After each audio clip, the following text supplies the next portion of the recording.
Hi అండి, welcome back to my channel. నేను మీ కృష్ణవేణి. ఎలా ఉన్నారు అందరూ? నేనైతే చాలా బాగున్నాను.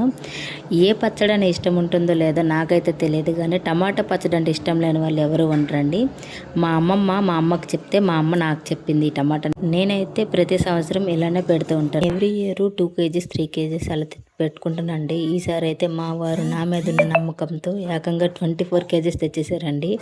నేనైతే షాక్. అది అవుతుందో లేదో అని టెన్షన్లో నేనుంటే మా అమ్మ వచ్చి నాకైతే సపోర్ట్ చేసిందండి. ఒప్పుకున్న పెళ్ళికి వాయించక తప్పదా అన్నట్టు మా వారు తెచ్చిన 24 కిలోల టమాటాలను శుభ్రంగా కడిగి, ఇంతలో మా వారు కూడా యుద్ధానికి సిద్ధమై రెడీ అయ్యి నేను మా అమ్మ తుడిచేస్తే మా వారైతే కట్ చేసి పెట్టారండి. ఇంట్లో ఏదైనా పెద్ద పెద్ద పనులు చేసేటప్పుడు నలుగురు వచ్చి హెల్ప్ చేస్తే ఆనందమే వేరు కదా. మా ఇంట్లో చిన్న పని అయినా సరే నలుగురు కలిసి చేసుకుంటాం అనమాట. పచ్చడి ప్రాసెస్ లోకి వెళ్తే 24 kgs టమాటాకి 4 కిలోల చింతపండు అయితే సరిపోయిందండి. 1 kg కల్లుప్పు అయితే నేను వేశాను. 4 kgs నేను పర్ఫెక్ట్ గా పెడతానని నమ్మకంతో మా వారైతే 24 కిలోల టమాటాలు తెచ్చారు కదా. అది ఒక బకెట్ అయితే సరిపోలేదంటే నాకు తల ప్రాణం తాక్కొచ్చింది. 2 బకెట్లో వేసి 2 బకెట్లో చింతపండు, ఉప్పు, పసుపు 3 సమానంగా వేసి మూత అయితే పెట్టుకున్నాను. ఈ 3 రోజుల వరకు మనం మూత తీయకూడదు, వాటర్ కూడా తగలకూడదండి. 24 kgs టమాటా పచ్చడికే నలిగిపోతుంటే అప్పట్లో మన అమ్మమ్మలు, తాతమ్మలు, నానమ్మలు ఎలా పెట్టేవారండి. ఆవకాయ పచ్చడి అనగా గోంగూర పచ్చడి, టమాటా పచ్చడి. వాళ్ళు గ్రేట్ అండి ఎంతైనా. ఇప్పుడు ఫైనల్గా అయితే పసుపు అయితే వేసుకొని నీ డబ్బాలని పక్కన పెట్టుకోవాలన్నమాట. 3 రోజుల తర్వాత మూత తీసి చూస్తే ఇవి ఇంత పైకి ఉన్న టమాటాలు మొత్తం కిందకి వెళ్ళిపోతాయి అనమాట.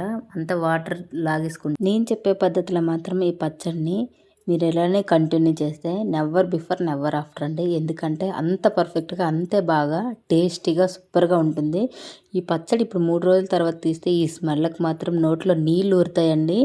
అంత బాగుంటుంది. ఈ స్మెల్కి మనకు తినాలనిపించేస్తుంది. మనం పిక్కలేని చింతపండు ఎంత వేసినా కానీ అందులో అక్కడక్కడ పిక్కలు అయితే ఉంటాయి, ఇలా ఉట్లే ఉంటాయి. కాబట్టి దీన్ని అయితే నేను సపరేట్ చేస్తున్నానండి. దీన్ని అయితే గ్రైండ్ చేసుకోవాలండి. మనకంటే గ్రైండర్లు అన్నీ వచ్చాయి. అప్పటి వాళ్ళు ఎలా రుబ్బేవాళ్ళు అంటారు, ఎంత కష్టమైనా సరే రుబ్బుకొని మరీ పచ్చడి పెట్టేవాళ్ళండి. అందుకే అంటానండి వాళ్ళు గ్రేట్ అని. మనం వాళ్ళ చేయగలమా? అస్సలు చేయలేం. పచ్చడి మొత్తం రుబ్బుకున్నాక నేనైతే 3 బేసిన్లో వేసి ఆరబెట్టుకున్నాను. పక్షుల సౌండ్ అయితే కిలకిలమంటూ బాగా వినపడుతుంది కదా. నాకైతే ఈ పచ్చడి ఆరడానికి 1 వీక్ అయితే పట్టిందండి. ఏంటి సరుకులన్నీ అనుకుంటున్నారా? నేనైతే ఎప్పుడు మా ఊరు నుంచి కారం, పసుపు తెప్పించుకుంటున్నాను. ఆల్రెడీ మీతో షేర్ చేసుకున్నాను కదా. ఇక్కడ ఇది ఏంటి అనుకుంటున్నారా? దీన్నే ముద్దింగు అని అంటారండి. నాకు తెలిసినప్పటి నుంచి నేనైతే దీన్నే యూజ్ చేస్తున్నాను. కారం అయితే నాకు 2 kgs కారం అయితే సరిపోయింది. ఆ తర్వాత కారం బాగా పచ్చడికి కలిసేటట్టు కలుపుకోవాలండి. వీడియోలో చూపిస్తున్నట్టు కారము, ముద్దింగువ 2 వేసుకొని బాగా కలిపి తర్వాత దీన్ని గ్రైండర్లో వేయాలండి మళ్ళీ ఇంకోసారి. ఎందుకంటే కారం మనకి సరిగ్గా కలవదు కాబట్టి గ్రైండర్లో వేసుకొని కలుపుకోవాలన్నమాట. కారం కలిపాక మనం గ్రైండర్లో వేస్తాం కదా, వేసినాక ఒక హాఫ్ డే అయినా సరే ఎండలో పెట్టాలండి. నేను ఎండలో పెట్టింది వీడియో తీయలేదు.